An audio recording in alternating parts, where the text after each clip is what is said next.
तफ्तीश क्या थी जी कि 9 मई को बहुत बड़ी साजिश हुई। मुझे पूछ रहे हैं कि आप साजिश का हिस्सा थे। सुप्रीम कोर्ट का फैसला आ गया है कि इमरान खान को गैर कानूनी और गैर आईनी तौर पे उठाया गया, अगवा किया गया हाई कोर्ट के अंदर से। ये मैंने साजिश करके उठाया था अपने आप को। मैंने तो निकलने से पहले सुबह को जब मुझे अंदाजा हुआ कि ये मुझे पकड़ेंगे, हालांकि मेरे ऊपर कोई केस नहीं था, मैं सब पे बेल में था।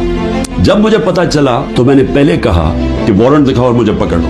अगर किसी के पास वारंट है, सीधा मेरे पास वारंट लेके आए, मेरे वकील होंगे, लीगल होंगे, मैं खुद ही जाके जेल में तैयार हूं जाने के लिए। कोई इस तरह का ड्रामा ना करे।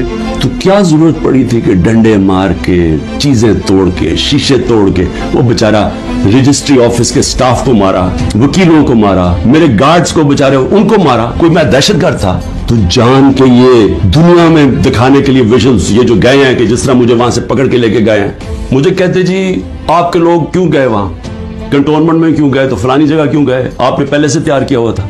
मैंने उनसे पूछा कि जब मुझे कमांडो एक्शन से उठाया जा रहा है वहां, तो किधर जाना था लोगों ने प्रोटेस्ट करने? तो उसकी बातों से मुझे ये लगा कि आपको पुरअमन एहतजाज करने की इजाजत नहीं है कहीं GHQ के सामने या कंटोनमेंट के सामने। मुझे बताएं आइन में किधर लिखा हुआ है?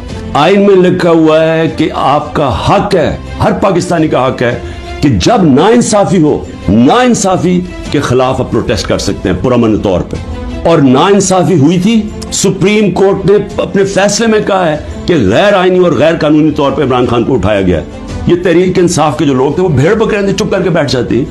क्या उन्होंने गलत किया था कि अगर वो पुरअमन एहतजाज के लिए निकले थे? और उसके बाद पहले से ही तैयारी थी कि जो भी रद्द अमल आएगा वो पहले से तैयार बैठे थे कि इन्होंने ये बिल्डिंग चलानी है। और क्या आज IG पंजाब जो दंदनाता फिर रहा है, क्या इससे किसी ने नहीं पूछना कि वहां से 2 घंटे लग रहे हैं, वो लोग आ रहे हैं और या प्रोटेस्ट करने के लिए? किसी ने नहीं पूछना उससे कि जनाब आपकी पुलिस किधर थी? सारी जगह तो टेयर गैसिंग कर रहे थे, सारी जगह तो खड़ी थी, इधर क्यों नहीं गई? और किधर गया वो CCTV कैमरा? क्यों नहीं उसकी फुटेज आई सबके सामने? क्यों नहीं इंडिपेंडेंट इंक्वायरी हुई? साजिश थी और इंशाल्लाह ये साजिश आएगी सामने। सवाल ये क्यों नहीं पूछते कि वो लोग जो 25 लोगों को गोलियां से मारा गया, वो लोग जिनके नौजवानों की टांगे चलेंगी, 3 लोगों की टांगे कटी, बिस्तर पे है, कमर पे गोली लगी, पैरालाइज हो गया, वो क्या पाकिस्तानी नहीं थे? उनका कोई हुकूक नहीं है, उनका कोई नाम ही नहीं ले रहा। ये जो कोर कमांडर हाउस जलाया, हम सब उसके हम मजम्मत करते हैं। अपनी जजमेंट में लिखा हुआ है चीफ जस्टिस ने कि इमरान खान को जब पहली दफा, जब मैं अदालत में पहली दफा मुझे पता चला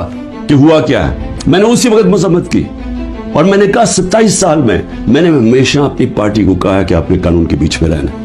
कितने लोग थे जो ये जो जिधर जो घर जलिया, बिल्डिंग जली, कितने होंगे? 100, 150, 200, 300, 400, 1000 होगा। तो 10,000 लोगों को किस तरह अंदर डाल दे और फिर उनको मौका दे कि वो बताएं तो सही कि उनकी साइड क्या थी। जी वो जो जियो फेंसिंग में वहां भी पहुंच गया ना, वो भी सारों को जेलों में डाल दी। कहा जज दोनों तरफ सुन के फैसले करता है, वन साइडेड फैसले नहीं करता कि एक जज, जूरी, एक्सिक्यूशनर जनाब आप ही फैसला कर लेंगे जी ये इन्होंने किया और इनको पकड़ के मारना शुरू कर दो, पकड़ के लो और मिलिट्री कोर्ट्स बना दो ताकि कुछ चीज निकले ही ना, जैसे मर्जी सजा दे दो। बल्कि वो उनके ऐसे वो बोल रहे थे जैसे कि आप एहतजाज भी करना आपके लिए आपने कोई गद्दारी कर रहा है मुल्क के साथ, तो फिर जमहूरियत खत्म कर दें, कहते मार्शल लॉ लग गया, तो कहें कि फिर जनाब जो मर्जी वो फैसला करेंगे वो करेंगे।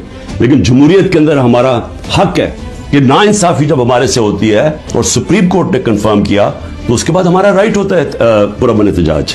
और मैं फिर से कहता हूं कि जिन लोगों ने जलाया था कोर कमांडर घर या जो भी जलाई है बिल्डिंग्स, उन सब के ऊपर एक्शन लेना चाहिए। मैं सबसे पहले कहता हूं और हमें कोई इन्फॉर्मेशन हो हम भी आपकी मदद करेंगे उनके ऊपर एक्शन लेने के लिए, क्योंकि हमने नहीं किया। जो भी ये लोग लगे हुए कर रहे हैं, मैं सिर्फ उनको एक पैगाम देना चाहता हूं कि इस मुल्क का सोचें, इसको तबाह ना करें। ये जो आप करने जा रहे हैं कि सबसे बड़ी पार्टी जो अक्सरियत पब्लिक जिसके साथ खड़ी है, और अक्सरियत का मतलब 70-80% पब्लिक आज जिसके साथ खड़ी है, इसको इमरान खान को खत्म करते करते मुल्क की जमहूरियत, मुल्क की आज़ादी, मुल्क की इदारे, मुल्क का आइन, इस सब को आप खत्म करते जा रहे हैं और इससे कौमें बचती नहीं है, खास तौर पे जो इखलाकियात खत्म कर रहे हैं।